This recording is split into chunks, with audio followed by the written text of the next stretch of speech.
Finally Alice in Borderland season 3 के trailer को release कर दिया गया है। इस ट्रेलर में जो दिखाया गया है अब इसको बोलती है बियॉन्ड एक्सपेक्टेशंस। लेकिन क्या होए अगर मैं कहूँ कि आरिसू और उसागी दोनों ही मारे जाएंगे, बॉर्डरलैंड पूरी तरीके से तबाह हो जाएगा, मगर फिर भी इन गेम्स को रोकना नियर टू इम्पॉसिबल है। इस ट्रेलर के अंदर जो दिखाया गया अगर उसका ब्रेक डाउन नहीं किया गया तो ये इतनी बड़ी कंफ्यूजन क्रिएट कर सकता है जो आप सोच भी नहीं सकते। वेल क्या इस सीरीज में होने वाला है, कौन से गेम्स खेले जाने वाले हैं, वो सब तो आप जानेंगे इस वीडियो में, क्योंकि आप देख ट्रेलर की शुरुआत होते ही सबसे पहले हमें दिखाया जाता है आरिसू, जिसके पास में आ रही है एक मिस्टीरियस फिगर और वो और कोई नहीं, जैसा मैंने पहले भी कहा था और पिछले टीजर में भी हमें दिखा दिया था कि वो बांदा है। वेल बांदा ही रहने वाले हैं इस पूरे सीजन 3 के मास्टरमाइंड, या मैं कहूँ जोकर कार्ड। बांदा आरिसू को कार्ड देते हैं और कहते हैं कि हमारे बॉर्डरलैंड में आओगे ना, आपकी बिलव्ड यानी कि आपकी प्यारी उसागी भी उन्हीं बॉर्डरलैंड के अंदर गेम खेल रही होगी। सब कुछ इस वीडियो में बताने लगा तो 1.5 घंटे की वीडियो हो जाएगी। दैट्स व्हाई जो पिछली वीडियो में जिक्र किया था वो इसमें नहीं करूंगा, इसमें सब कुछ नई बातें हैं। मेक श्योर इस वीडियो के बाद में आप उन 2 बची हुई वीडियोस को भी चेकआउट कर लें। वेल यहाँ पर ध्यान देने वाली बात ये है कि बांदा कहते हैं टू आर बॉर्डरलैंड, यानी कि हमारे। वेल इससे एक क्लियर होता है कि इस बॉर्डरलैंड के अकेले मास्टरमाइंड बांदा नहीं है, उनके साथ में और भी हैं, और वो और कौन होने वाले हैं, वो उन्हीं के दोस्त याबा रहने वाले हैं, और साथ में कुछ नए कैरेक्टर्स जिनको इंट्रोड्यूस कराया गया है वो भी इस नए बॉर्डरलैंड के अंदर गेम मास्टर होंगे। वेल उन्होंने कहा कि आपकी बिलव्ड उसागी भी वहां पर खेल रही होंगी, लेकिन हमें अब तक ये दिखाया ही नहीं गया कि उसागी एक्चुअली बॉर्डरलैंड में पहुंचती कैसे है। इस चीज को अभी भी सस्पेंस के रूप में ही रखा हुआ है, क्या उनके साथ हुआ कि वो बॉर्डरलैंड में पहुंच गई। देन हमें एक लेजर वाले गेम को दिखाया जाता है, और मैंने पिछली वीडियोस में भी इसका जिक्र किया था कि नेटफ्लिक्स ने इस ईयर के स्टार्टिंग में एक बहुत बड़ी वीडियो लॉन्च करी थी, you are not ready for this, जिसके अंदर सीन्स बहुत छोटे छोटे हैं लेकिन रिवील बहुत बड़ा कुछ किया हुआ है। तो ये वही गेम है जो आज से हमें कई महीने पहले दिखा दिया गया था। साथ में हमें एंग भी देखने को मिली है जो आरिसू से कहती है कि आपके पास में 2 मिनट है, 2 मिनट के अंदर बॉर्डरलैंड में जाइए और वहां से उसागी को बचा कर ला सकते हो आरिसू, तो ले आओ, अदरवाइज आप भी मारे जाओगे। तो वेल यहाँ नोटिसेबल बात ये कि आई थिंक एंग जो है वो नहीं आने वाली है बॉर्डरलैंड के अंदर, क्योंकि हमने ट्रेलर के बिल्कुल एंड में देखा है कि आरिसू बैठे हुए हैं और टिक टिक टिक टिक घड़ी चल रही है। सो आई थिंक यहाँ बॉर्डरलैंड के साथ में रियल वर्ल्ड के भी कॉन्सेप्ट को दिखाया जाएगा, और एंग जो है वो रियल वर्ल्ड के अंदर कुछ ना कुछ संभालने वाली है। लेस चांसेस कि वो एक्चुअली बॉर्डरलैंड में जाएंगी इस सीजन में। लेकिन सबसे बड़ी बात 2 मिनट, ये 2 मिनट की कीमत तुम क्या जानो टर्मिनेटर बाबू। वेल ये 2 मिनट बहुत बड़ा रोल लेने वाले हैं पूरी सीरीज के अंदर, क्योंकि हम नहीं भूल सकते कि बॉर्डरलैंड का कॉन्सेप्ट एक्चुअली 1 मिनट से भी कम का है। अब ये 2 मिनट एक्चुअली बहुत कम नहीं, एक्चुअली बहुत ज्यादा होने वाले हैं, क्योंकि पिछले 2 पूरे सीजन्स बॉर्डरलैंड पे जो बेस्ड थे वो एक्चुअली रियल लाइफ के 1 मिनट के बराबर थे। सो अब तो हमें 2 मिनट का समय दिया गया है। तो जस्ट इमेजिन कि इस बार बॉर्डरलैंड की सीमाएं किस लेवल तक एक्सटेंड होने वाली हैं। और यहीं से मेरी एक बात जिसको मैं वीडियो में आगे बोलूंगा वो टोटली जस्टिफाई हो जाती है, और वो सुन के एक्चुअली माइंड ब्लो हो जाएगा। देन हमें मास्क दिखाए जाते हैं, और ये एक्चुअली वही ट्रेन वाला गेम है जिसका मैंने पिछली वीडियो में जिक्र किया था। इस सीजन के क्या मेजर गेम्स होने वाले हैं वो सभी के सभी एक मैंने पर्टिकुलर वीडियो में मेंशन कर रखे हैं। अगर ओवरव्यू दूं तो ये ट्रेन वाला गेम रहने वाला है, जिसके अंदर आपको ट्रेन के बॉक्सेस में जाना है जिसके अंदर पॉइजनस गैस भरी हुई है, और आपके पास में सिलेंडर होगा, लेकिन वो इतना ही होगा कि एक पर्टिकुलर चैम्बर तक आप जी सको। कैसे वो प्लेयर्स उस पॉइजनस गैस से बाहर निकलने वाले हैं। उस ट्रेलर को देखने के बाद लगता है कि ये गेम सिर्फ पॉइजनस तक सीमित रह नहीं वाला, इसके अंदर कुछ और ही होएगा। उसके बारे में भी आगे जिक्र करेंगे। लेकिन अब हमारी एंग आरिसू को इंजेक्शन दे देती है। देयर आर चांसेस कि ये बेहोशी का ही इंजेक्शन है, क्योंकि वो बेहोश तो हो जाते हैं। अब जहर तो उनकी नसों में घोल नहीं दिया, 1 सेकंड हो भी सकता है जहर घोल दिया हो, क्योंकि हमें ये तो पता ही नहीं है कि बॉर्डरलैंड में जाने का रास्ता क्या है। और दैट्स व्हाई उसागी कैसे बॉर्डरलैंड में पहुंची अब तक एक सस्पेंस है जिसको किसी ट्रेलर टीजर में नहीं दिखाया गया। एंड सीजन 1 में हमने देखा था कि बॉर्डरलैंड में तभी पहुंच सकते हैं जब आप रियल लाइफ में जिंदगी और मौत के बीच में झूल रहे हो। तो मे बी ये इंजेक्शन बेहोशी करना होकर एक्चुअली पॉइजनस इंजेक्शन है, तभी तो आप जिंदगी और मौत के बीच में खेलोगे। वेल तभी वहां पर टाइम स्लो हो जाता है, पानी की बूंद धीरे से गिरने लगती है, और तभी आरिसू भैया की आंख खुलती है किसी वियर्डो समुंदर के अंदर, पानी के अंदर। वेल यहाँ पर इस सीन को ऐसा दिखाया गया है कि आरिसू भैया यहाँ रियल लाइफ में अनकॉन्शियस हुए और बॉर्डरलैंड में उनकी आंख पानी के अंदर खुलती है,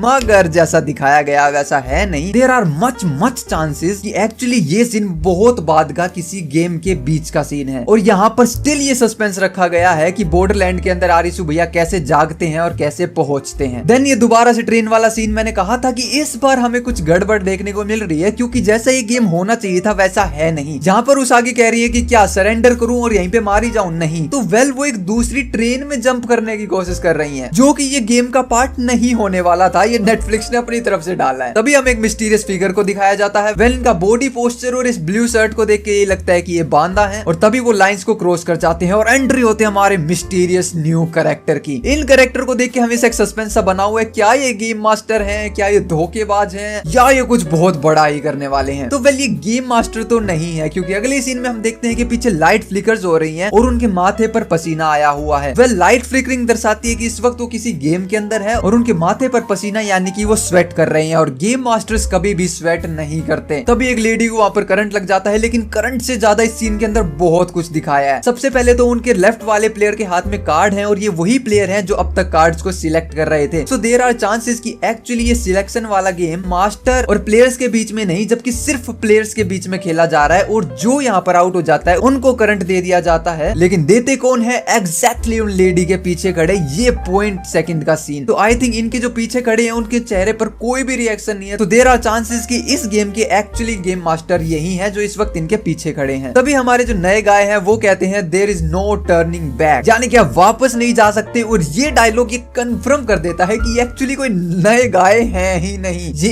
एक पुराने बंदे हैं जो ऑलरेडी इन गेम्स को खेल चुके हैं। और अब मैं आपको बताता हूँ कि एक्चुअली ये न्यू गाय है भी कौन। ये और कोई नहीं, ये वो है जब नेटफ्लिक्स ने अपने सिनेप्सिस में जिक्र किया था एक आफ्टर लाइफ रिसर्चर के बारे में। जी हाँ, रियो जी, जो कि उसागी की मदद करने वाले हैं, और एक सीन में हम देखते हैं उसागी इनकी मदद कर रही है। तो वैली कोई बुरे बंदे नहीं है, लेकिन डेफिनेटली इन गेम को खेल चुके हैं, तभी इनको पता है। और ये कहते हैं there is no turning back. Second point, after life researcher वही बनेगा जिसको आइडिया हो आफ्टर लाइफ के बारे में। एक आम इंसान को आफ्टर लाइफ के बारे में कोई आइडिया नहीं है। साथ में इस सीन के अंदर हम इस लेडी को तो देखते हैं, लेकिन पीछे ब्लर सेक्शन के अंदर देखो कोई तो हमें ब्लू शर्ट के अंदर गाय दिख रहे हैं, और अगले सीन के अंदर आरिसू भैया भी उन्हीं के साथ हैं और उनको चुप कराया जा रहा है। अगले ही सीन में ब्लास्ट हो जाता है। तो ये सिनेरियो तो कुछ ऐसा बन रहा है कि एक्चुअली जिस बंदे को चुप कराया जा रहा है उसको आइडिया था कि ये सभी प्लेयर्स जहां सेंटर की तरफ जा रहे हैं वो ब्लास्ट होने वाला है, और वो ब्लास्ट हो जाता है, लेकिन फॉर सम रीजन उनको इस बारे में बोलने नहीं दिया जाता। मे बी ये गेम का ही पार्ट है या फिर धोखाधड़ी चल रही है,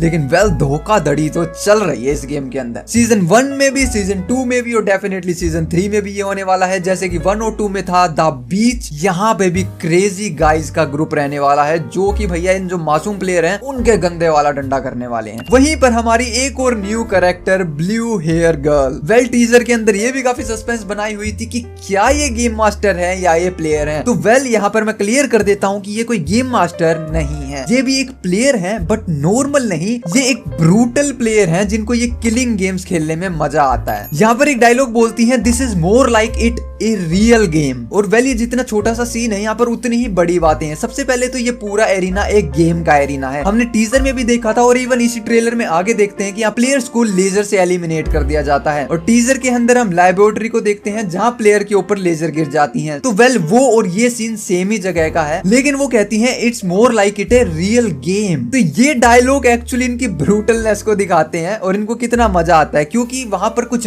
बैड प्लेयर्स किसी काइंड ऑफ अच्छे प्लेयर को पकड़ कर ले जा रहे हैं, एंड देयर आर चांसेस ये जो बैड प्लेयर्स का ग्रुप है ये उस अच्छे प्लेयर को धमका रहे हैं, परेशान कर रहे हैं, मार रहे हैं। तो ये जो ब्लू हेयर गर्ल है इनको इसमें मजा आ रहा है कि हाँ ये है ना असली गेम। तभी ये शख्सियत क्या ये आगूनी है? वेल अगर है तो भैया ने यहाँ पे पूरा ही सीन बदल दिया है। आई मीन इनकी बॉडी पर इतने टैटूज, और ये किस पर चिल्ला रहे हैं, बट पता नहीं क्या मैं गलत भी हो सकता हूँ, क्योंकि कई बार कुछ कैरेक्टर्स के चेहरे थोड़े बहुत मेल खाते हैं तो वो अलग अलग है, ऐसा पता नहीं लगता। तो अगर ये आगूनी है तो ये कुछ क्रेजी कर रहे हैं, बट मेरे को स्टिल लगता है कि आगूनी बॉटलैंड के अंदर नहीं आने वाले। बट स्टिल हम एक सीन के अंदर देखते हैं कि कुछ तो गेम चल रहा है और उनके मुंह पे ब्लड लग जाता है, मगर हमने टीजर में देखा था कि वो बंदूक पकड़ के खड़े हैं। तो देयर आर चांसेस कि टीजर और ट्रेलर वाले सीन को मिलाया जाए तो इस वक्त इन्होंने किसी को गोली मार दी और उन्हीं का ब्लड इनके चेहरे पे लगा है। दैट्स व्हाई मेरे को लगता है कि या तो ये रियल वर्ल्ड में ही रहने वाले हैं और वहीं कुछ काम करेंगे, और या हो सकता है भैया इनका कोई वेरिएंट यहाँ पर आ गया है। Yo what do you mean भैया वेरिएंट? क्योंकि अब जो इस वीडियो में आगे बातें होने वाली हैं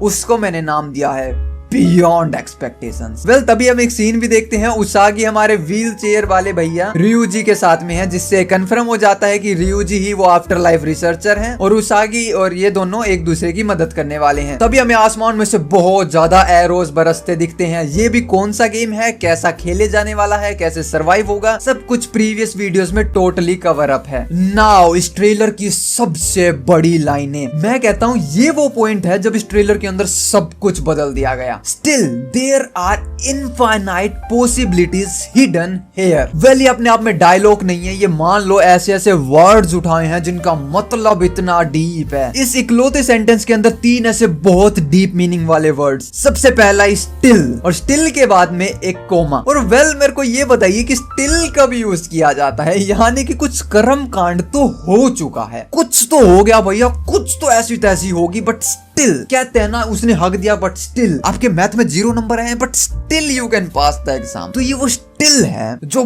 बहुत मतलब लिया हुआ है, और ये पूरा डायलॉग बोला गया है बांदा के द्वारा। दूसरा डीप मीनिंग वर्ड इनफाइनाइट। मेरे को बताओ एक लौती जगह जहां इनफाइनाइट तक कुछ पहुंच सकता है, और वो है एक loop hole. Third pair of words जिसका हद ही ज्यादा डीप मीनिंग है, हिडन हेयर। अब ये हेयर एक्चुअली रिप्रेजेंट करता है या तो बॉर्डरलैंड को या फिर इस डायमेंशन के बॉर्डरलैंड को।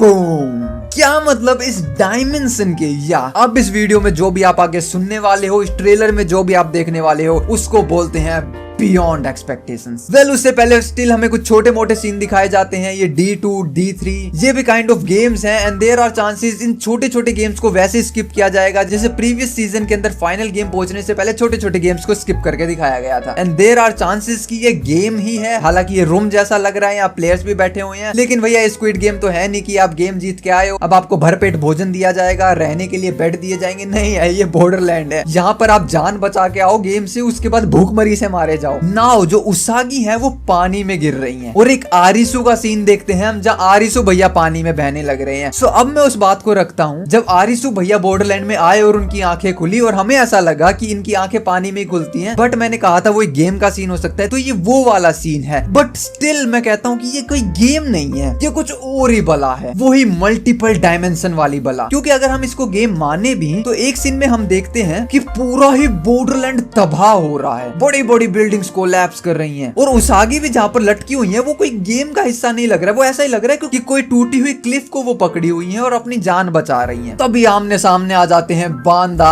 और आरिसू। फाइनल गेम का ये सीन हो सकता है, मगर उसके बाद आरिसू जैसे उनके हाथ में कोई मॉनिटर चेयर टाइप है उसको मारते हैं, डैम वहां पर एक स्क्रीन है। ओ माय गॉड, इतनी क्लैरिटी के साथ में बांदा वहां खड़े हैं, मगर वो बांदा नहीं एक स्क्रीन है, और वो पूरी जगह स्क्रीन के साथ मैस्ड अप है। और आरिसू भैया कहते हैं don't mess with me, mind blowing नहीं, एक्चुअली माइंड ब्लोइंग। ये सीरीज माथा खराब करने वाली है, सिर्फ आरिसू भैया का नहीं, आपका और मेरा भी। तभी ट्रेलर एंड की तरफ जाता है, फाइनल कार्ड्स, जोकर कार्ड, सब कुछ फास्ट पेस हो जाता है, लास्ट होप, लास्ट चांस। तो ये तो कंफर्म हो गया कि बांदा ही हमारे जोकर कार्ड रहने वाले हैं। तभी दोबारा से ट्रेन वाला सीन दिखाया जाता है, और हमारी प्यारी cute blue hair colour girl भी वही है। तो वेल जिससे कंफर्म हो जाते हैं कोई गेम मास्टर नहीं, जबकि ये भी एक प्लेयर ही है। लेकिन सीन तो हद ही ज्यादा गड़बड़ है। यहाँ पर वो ट्रेन एक्चुअली किसी स्टॉपेज से टकरा जाती है और पूरी ट्रेन पलट जाती है। हमने देखा था कि उसागी एक्चुअली दूसरी ट्रेन में जंप करने की कोशिश कर रही थी, लेकिन यहाँ पर तो ये ट्रेन पलट जाती है। और मेरे को नहीं लगता कि जो हमारी ब्लू गर्ल है वो एक्चुअली कोई साइड कैरेक्टर रहने वाली है, और अगर वो साइड कैरेक्टर है नहीं तो यार वो ट्रेन एक्सीडेंट में तो नहीं मारी जाएंगी। और क्यों कह रहा हूँ मैं ट्रेन एक्सीडेंट में नहीं मारी जाएंगी, क्योंकि जिस हिसाब से ब्रूटल एक्सीडेंट हुआ है ट्रेन का, देयर आर नो चांसेस यार कि इसके अंदर से कोई सर्वाइवर निकलने वाला है। लेकिन कहानी में एक बहुत बड़ा ट्विस्ट भी है, ये वही ट्रेन है जिसके अंदर उसागी थी, लेकिन इस वक्त इस ट्रेन में उसागी नहीं है। और एक सीन में हम देखते हैं कि उसागी और आरिसू दोनों ही ट्रेन में हैं, बीच में उनके हाथ हैं, एक दूसरे को पकड़ने की कोशिश कर रहे हैं। तो वेल अगर हम इन तीनों अलग अलग सीन्स को इकट्ठा कर दें तो ये सेंस ही नहीं बना रहे हैं, क्योंकि इतना तो कंफर्म है कि ये ट्रेन वाला सीन काफी स्टार्टिंग का होगा, लेकिन आरिसू के लिए नहीं, उसागी के लिए। और ये भी कंफर्म है कि आरिसू और उसागी इस गेम को एक साथ नहीं खेलने वाले, स्टार्टिंग में तो बिल्कुल नहीं। अब क्या मतलब भैया कि स्टार्टिंग में बिल्कुल नहीं, अब ऐसा तो है नहीं कि एक गेम को 2-2, 3-3 बार खेला जाएगा, तो वेल